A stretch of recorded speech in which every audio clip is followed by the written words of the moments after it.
दोस्तों, क्या आपने 2025 में सिल्वर की वो हिस्टोरिक रैली मिस कर दी जब चांदी ने 170% का रिटर्न देकर सबको हैरान कर दिया था?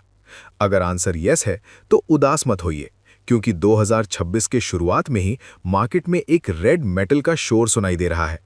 सिल्वर के बाद कॉपर के प्राइसेस भी तेज भागने लगे हैं और कॉपर प्राइसेस ने $13,000 पर मेट्रिक टन का मार्क क्रॉस कर लिया है। तो सवाल ये है, क्या कॉपर भी सिल्वर जैसा मल्टीबैगर बन सकता है या ये सिर्फ एक टेम्पररी हाइप है? Hello everyone, welcome back to common sense insights. आज हम बात करने वाले हैं एक बहुत इंटरेस्टिंग टॉपिक पर। क्या कॉपर अगला सिल्वर बनने वाला है? सिल्वर ऑलरेडी एक स्ट्रॉन्ग रैली दिखा चुका है और अब कॉपर के प्राइसेस भी ऊपर जा रहे हैं। लेकिन इन्वेस्टर के लिए सबसे इंपॉर्टेंट सवाल ये है कि क्या ये एक अपॉर्चुनिटी है या सिर्फ नॉइज। सबसे पहले समझते हैं कॉपर की डिमांड बढ़ क्यों रही है। पहला कारण है AI and data centres. AI का बूम सिर्फ चिप्स तक लिमिटेड नहीं है। डेटा सेंटर्स को मैसिव वायरिंग चाहिए और वहां कॉपर किंग है। आपको लगता होगा एआई सिर्फ सॉफ्टवेयर है। गलत। इन बड़े बड़े डेटा सेंटर्स को चलाने के लिए हजारों माइल्स की कॉपर वायरिंग लगती है। एनवीडिया और माइक्रोसॉफ्ट के नए क्लस्टर्स बेसिकली कॉपर के स्पंजेस हैं। दूसरा कारण है इलेक्ट्रिक व्हीकल्स। एक नॉर्मल पेट्रोल कार में लगभग 20-25 केजी कॉपर होता है, लेकिन एक ईवी में सीधा 80-85 केजी, यानी 4 गुना ज्यादा डिमांड। तीसरा बड़ा कारण है renewable energy. Solar panels, wind turbines, power grids, सब जगह कॉपर बैकबोन है। इंडिया हो या यूएस, पुराने बिजली के ग्रिड्स को अपग्रेड किया जा रहा है। रिन्यूएबल एनर्जी को कनेक्ट करने के लिए कॉपर से बेहतर और सस्ता कुछ नहीं है। इन सब के अलावा चाइना एंड इंफ्रास्ट्रक्चर पुश भी एक कारण है कॉपर की डिमांड बढ़ने का। चाइना फिर से इंफ्रा स्पेंडिंग बढ़ा रहा है और कॉपर इंफ्रास्ट्रक्चर का ऑक्सीजन है।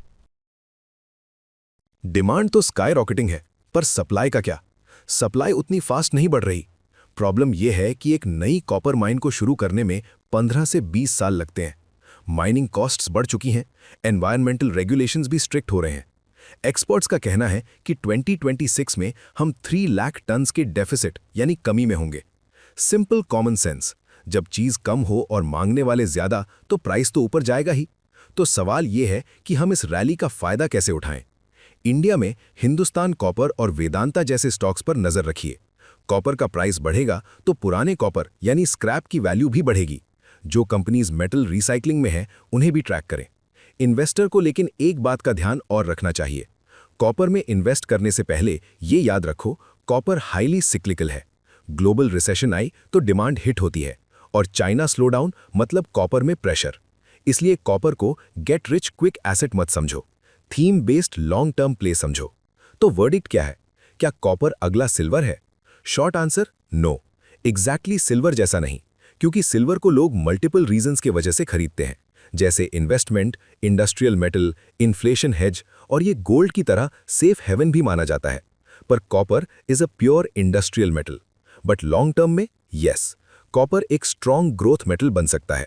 कॉपर एक स्ट्रक्चरल नेसेसिटी है। इसका बूम शायद सिल्वर जितना फास्ट ना हो, पर यह इस वक्त ज्यादा सॉलिड लग रहा है। तो दोस्तों, कॉपर सिल्वर का कॉपी नहीं है, लेकिन फ्यूचर इकोनॉमी का बैकबोन जरूर है। स्मार्ट इन्वेस्टर वो होता है जो हाइप के पीछे नहीं, लॉजिक और ट्रेंड्स के पीछे इन्वेस्ट करता है। अगर आपको ऐसे सिंपल और प्रैक्टिकल फाइनेंस इनसाइट्स पसंद आते हैं तो कॉमन सेंस इनसाइट्स को सब्सक्राइब करो, वीडियो को लाइक करो और कमेंट्स में बताओ आप कॉपर को कैसे देखते हो, अपॉर्चुनिटी या बबल।